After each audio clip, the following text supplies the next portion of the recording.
오늘 우리가 볼 말씀은 열왕기상 2장입니다. 26절에서 31절까지 26절부터 한번 읽어보겠습니다. 왕이 제사장 아비아들에게 이르되 내 고향 아나돗으로 가라. 너는 마땅히 죽을 자이로되 내가 내 아버지 다윗 앞에서 주 여호와의 궤를 메었고 또 내 아버지가 모든 환난을 받을 때 너도 환난을 받았은즉 내가 오늘 너를 죽이지 아니하노라 하고 아비아다를 쫓아내어 여호와의 제사장 직분을 파면하니 여호와께서 실로에서 엘리의 집에 대하여 하신 말씀을 응하게 함이더라. 그 소문이 요압에게 들림에 그가 여호와의 장막으로 도망하여 제단벌을 잡으니 이는 그가 다윗을 떠나 압살롬을 따르지 아니하였으나 아도니아를 따랐습니다. 어떤 사람이 솔로몬 왕에게 아뢰되 요압이 여호와의 장막으로 도망하여 제단 곁에 있나이다. 솔로몬이 여호야다의 아들 브나야를 보내며 이르되 너는 가서 그를 치라. 브나야가 여호와의 장막에 이르러 그에게 이르되 왕께서 나오라 하시니라. 그가 대답하되 아니라 내가 여기서 죽겠노라. 브나야가 돌아가서 왕께 아뢰어 이르되 요압이 이리 내게 대답하더이다. 왕이 이르되 그의 말과 같이 하여 그를 죽여 묻으라. 요압이 까닭없이 흘린 피를 나와 내 아버지의 집에서 내가 제하리라. 아멘. 비극적인 이야기죠. 오늘 말씀. 죄의 값은 사망이다 하는 말이 떠오르고 하나님 앞에서는 어떤 간계도 속일 수 없다. 또 지혜로운 왕은 이 모든 것을 다 안다 하는 것이죠. 먼저 26절에 왕이 제사장에게 고향으로 돌아가라 이런 것을 보고 있어요. 아비아달에게. 이 아나돗이라는 곳은 베냐민 지파에 속한 고을이죠. 제사장의 성. 예루살렘 동북쪽으로 약 5.6km 정도의 거리에 위치해 있다고 합니다. 선지자 예레미야에 붙인 hil기 양의 고향이기도 했죠. 이 아비아달의 제목은 바로 아도니아를 왕으로 취하려 한 것이었어요. 솔로몬이 왕이 된 지금 채용이 불가피했죠. 왕정 시대의 관리상 솔로몬 왕의 표현대로 마땅히 죽을 자였어요. 한 가지 근데 걸린 것이 뭡니까? 바로 제사장을 죽이는 것이 가한가? 이거 왕으로서도 부담되는 일이었잖아요. 그래서 아마 추방하는 것으로 결정한 것이 아닌가 추측할 수도 있죠. 그래서 어떤 사람은 제사장의 목숨은 왕이라고도 해도 함부로 결정하는 것이 아니다는 얘기를 하지만 사울의 예를 미뤄보면 또 그렇지도 않은 것 같아요. 어쨌든 솔로몬의 이러한 조치는 역시 본문이 말하는 대로 부친 다윗을 도왔던 아비아들의 공로가 참작된 것이다. 성경을 읽을 때는요, 성경에 나와 있는 내용만 먼저 생각하면 돼요. 괜히 추측하거나 그냥 너무 상상의 나래를 펼칠 필요가 없다 하는 것이죠. 지금 성령이 깨닫게 해주시는 데까지 거기까지예요. 그럼 거기서 너무 오버하다 보면 소위 말하는 이상한 생각들을 하게 되는 거예요. 그게 더 위험한 거라는 거죠. 그러니까 아비아달, 부친 다윗을 도왔던 아비아들의 공로라는 게 뭐냐? 크게 두 가지죠. 하나는 다윗 앞에서 여호와의 궤, 즉 언약궤죠. 언약궤를 메어 올린 일이죠.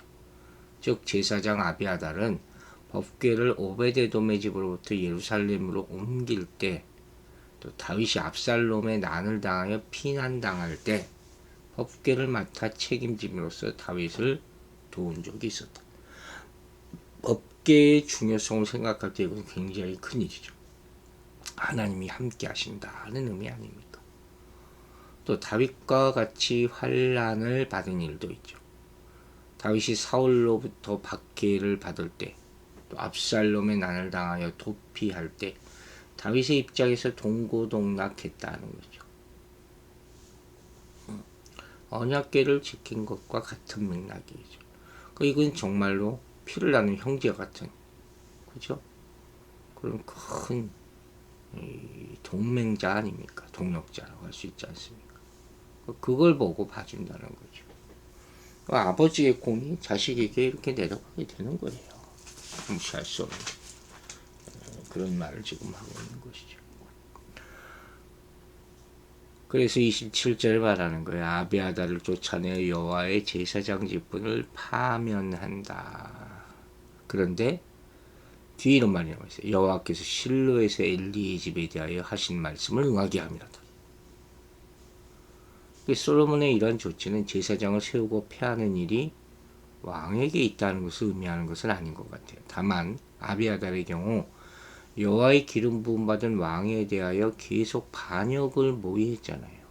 그래서 스스로 제사장직으로부터 이탈하였기 때문에 거기에 상응하는 조치를 취했다고 보면 될 것 같죠. 한편 추방당한 이후의 아비아달의 생애에 대해서는 알려진 바가 없습니다. 추측컨대 추방당할 때 이미 나이가 80세가 넘는 고령이었기 때문에 이후 오래 살지 못했을 것으로 짐작할 뿐이죠. 그런데 뒤에 아주 중요한 말이 있어요. 여호와께서 실로에서 엘리의 집에 대하여 하신 말씀을 응하게 합니다. 하는 거예요. 일찍이 하나님께서 익명의 선지자를 통하여 엘리의 집에 선포한 예언의 구체적인 내용이 사무엘상 2장에 자세히 나타나 있잖아요. 그리고 그 내용을 다시 한번 리마인드 해보면 죄악으로 말미암아 엘리 제사장의 가문이 제사장직이 폐하여질 것이다. 섬찟하죠. 하나님의 말씀은 떠오르지는 것이 없다 그랬어요. 그러니까 지금 열왕기 저자가 아비아들의 제사장직 파면 사건을 그 예언의 성취로 보고 있단 말이에요. 그 유대인들 간에 이런 것만 연구하는 사람도 있더라고요. 그런데 연구하다가 딴 길로 가서 그게 문제죠. 그러니까 지금 아비아달은 이단말과 달리 엘리 계통으로 이어져 내려오던 제사장 중에 마지막 제사장이 된 셈이죠. 원래 아론의 네 아들들 나답과 아비후와 엘르아살과 이다말 중 나답과 아비후는 잘못된 분양 사건으로 인해 죽잖아요. 유명한 사건이죠. 레위기 10장에 나오는. 그래서 엘르알과 이다말이 유력한 제사장 계열로 남아있었어요. 근데 아비아달은 엘리 집안 소속으로 이다말 계열에, 사독은 엘르아살 계열에 각각 속하거든요. 그러면 아비아달이 영목지로 말미암아 지금 솔로몬에 의해서 파면됐다는 것은 곧 대제사장직이 엘르아살 계통으로 완전히 일원화되었다는 걸 의미하는 거예요. 이거 하나님의 뜻이에요. 저절로 다윗 시대의 두 명의 대사장의 문제가 해결된 거죠. 저절로라고 표현하기 좀 그렇지만 결국 엘리 집안에 대한 하나님의 예언이 성취되었다 이렇게 보는 것이죠. 그러니까 우리는 이러한 사실을 통해서 역사의 시종을 당신의 선하신 섭리대로 주관해 나가시는 하나님의 손길을 뚜렷하게 감지할 수 있는 거예요. 역시 하나님이 하시는구나 하는 거죠. 이걸 좀 일찍 깨달았어야 되는 건데 우리는 여기서 어떤 교훈을 얻습니까? 모든 성도는 그리스도 안에서 영적인 제사장으로 부르심 받았다 하는 사실을 기억해야 되는 거죠. 그러므로 영적인 제사장으로서 공동체를 섬기는 사명이 있다는 것을 잊지 말고 감당해야 될 줄을 믿습니다. 아비아달은 언약궤를 맡아서 하나님의 임재를 가장 가까이 경험할 수 있었던 자였음에도 결정적인 순간에 반역을 택하지 않습니까? 이게 그의 잘못이죠. 즉 우리도 하나님과 동행할 수 있는 가장 가까이 있을 수 있는 영적 제사장의 특권을 누리는 자임에도 불구하고 딴짓할 수 있다는 거예요. 이렇게 배신할 수 있다는 거예요. 따라서 아비아달을 통해 중요한 교훈을 얻어야 해요. 그게 뭐냐? 끝까지 충성하지 않으면 우리도 영적인 제사장으로서 쓰임받지 못하는 큰 비극을 겪을 수 있다 하는 사실을 큰 교훈으로 받게 되기를 바랍니다. 제사장은 하나님 가장 가까이 있는 사람들이에요. 우리가 그런 사람이 되어야 한다는 거예요. 근데 하나님 뜻에 어긋나게 살면 되겠습니까? 자, 이 일에 파생된 또 하나의 사건이 벌어지죠. 악이 악을 부르는 거예요. 28절이죠. 그 소문이 요압에게 들리며 그가 여호와의 장막으로 도망하여 제단 뿔을 잡으니 이는 그가 다윗을 떠나 압살롬을 따르지 아니하였으나 아도니아를 따랐습니다.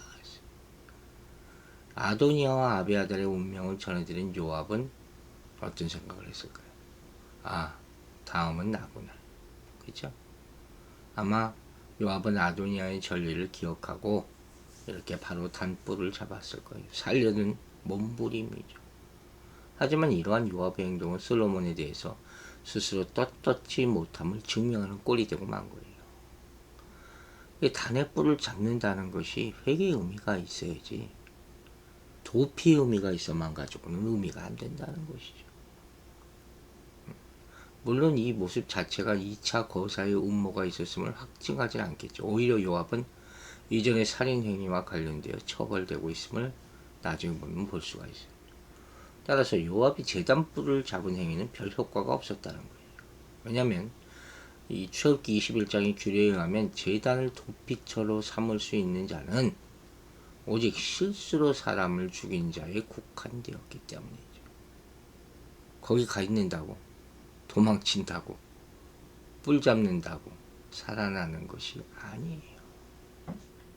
이 요압은 실수가 아니라 다윗의 뜻을 정면으로 거스려서 즉 자기의 야욕과 복수심으로 이스라엘의 두 장수 아브넬과 아마사를 죽였던 거 아닙니까? 죽을 때가 다가오자 자기도 살겠다 이러는 거죠. 그래서 여호와시수아의 장막으로 도망했다. 이전에 아도니아도 도망친 곳이죠. 악인의 말로가 이렇게 똑같다는 것도 참 가슴 아픈 일입니다. 29절 보세요. 어떤 사람이 솔로몬 왕에게 아뢰되 요압이 여호와의 장막으로 도망하여 제단 곁에 있나이다. 솔로몬이 여호야다의 아들 브나를 보내며 이르되 너는 가서 그를 치라. 이 70인역은 이 솔로몬의 말 앞에 다음과 같은 말을 첨가하고 있는 것을 볼 수가 있어요. 즉 솔로몬이 사람을 보내어 왜 도망하느냐고 묻자 내가 당신을 두려워하여 여호와께 피했습니다. 여호와께 피했다는 건 좋지만 그 이유가 문제잖아요. 이 내용은 요압의 도주가 스스로 재발절인 행동이라는 사실을 파악하는데 도움을 줄 뿐이다 하는 거죠. 안타까운 종말을 나타내고 있습니다. 자, 이제 그 종말의 모습이 나오죠. 30절 봅시다.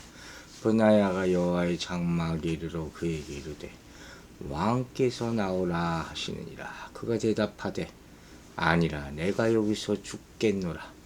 브나야가 돌아가서 왕께 아뢰어 이르되 요압이 일일이 내게 대답하더이다. 요압은 어찌 보면 안타까운 인물이기도 하죠. 브나야가 신성한 성소에서 피 흘리기를 주저하는 것을 보면서 요압이 대답한 이 말, 이게 의심장해요. 여러 가지 의견들이 있거든요. 요압은 솔로몬이 감히 신성한 성소에서 자기를 죽이지는 못할 것으로 기대했을 것이라는 견해가 있어요. 아니면 성소에서 죽음으로써 요압은 솔로몬에게 성소 모독의 오명을 끼치고 죽으려고 했다는 거죠. 끝까지 반항한 거예요. 또 제단 곁에서 죽음으로써 사후에 어떤 공덕을 얻으려는 일종의 미신적인 심리가 작용했을 수도 있다. 이런 해석들도 있어요. 그러나 중요한 것은 요압이 이 중 어떤 것을 심중에 두었을지라도 결정적으로 고려하지 않은 것이 하나 있어요. 그게 뭐냐? 비록 요압 자신은 과거지사로 잊고 있어서일런지 몰라도 분명 그는 사악한 계교로 아브넬과 아마사를 죽인 자로서 이웃을 모살한 자에 해당하는 자입니다. 이런 살인자는 성소의 보호 규정에 해당되지 않을 뿐더러 성소의 어떤 은총도 누릴 수 없다는 것이 굉장히 큰 영적인 의미가 있어요. 즉 불의한 자에게는 성막이 피난처가 될 수 없다는 것입니다. 여러분, 교회는 피난처예요. 그러나 그 안에 도망쳐 있는다고 죄가 사해지는 것은 아니죠. 회개해야 되죠. 자기의 죄를 고백해야 되는 거죠. 형식적인 피난, 하나님께 의지하는 척하는 모습, 이거 가지고는 온전히 될 수 없다 하는 거예요. 죄 사해 줄 수 없다 하는 것이죠. 마지막 31절을 보세요. 왕이 이르되 그의 말과 같이 하여 그를 죽여 부르라. 요압이 까닭없이 흘린 피를 나와 내 아버지의 집에서 내가 제하리라. 여기서 특별히 그냥 죽이라 그러지 않고 묻어라, 매장하라 하는 말이 나와 있잖아요. 그 의미는 아마 이 신명기 21장의 율법이 나타나는 대로 죽은 자를 그날로 매장하라는 규정에 따른 것으로 보여요. 또 혹 이전에 세운 요압의 공로를 생각해서 예우해 주려는 것을 이해할 수 있죠. 어쨌든 이 모든 것이 솔로몬이 율법을 준수할 뿐만 아니라 공평무사한 개인적인 감정에 따라서 뭐 어떻게 죽이고 이런 게 아니라는 거죠. 그걸 강조하는 것이죠. 요압이 까닭없이 흘린 피, 마지막 이 말씀이 참 의미심장합니다. 민수기 35장 31절부터 나오는 율법을 보면 고의로 살인한 자는 결코 용서치 말 것과 또한 그 죄값은 피를 흘리게 한 자의 피로서만 오직 갚을 수 있다는 윤리가 나와요.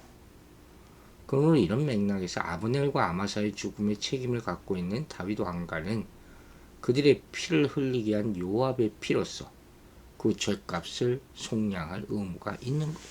피는 피로 보답하는 거죠. 이 율법을 그대로 지킨 거예요.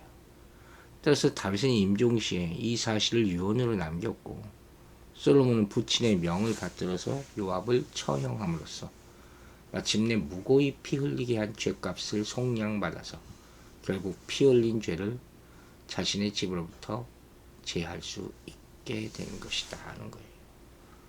이 한 구절 또한 굉장히 큰 의미를, 하나님의 율법을 어떻게 지켜야 되는가, 어떻게 완성되는가, 이루어지는가 하는 것을 보여주는 그런 상징적인 의미를 갖고 있다는 거예요. 성경이 한자도 그냥 지날 게 없다는 거죠. 모르는 사람들은 다 모르는 재미없고 지루한 말일 뿐인 거죠.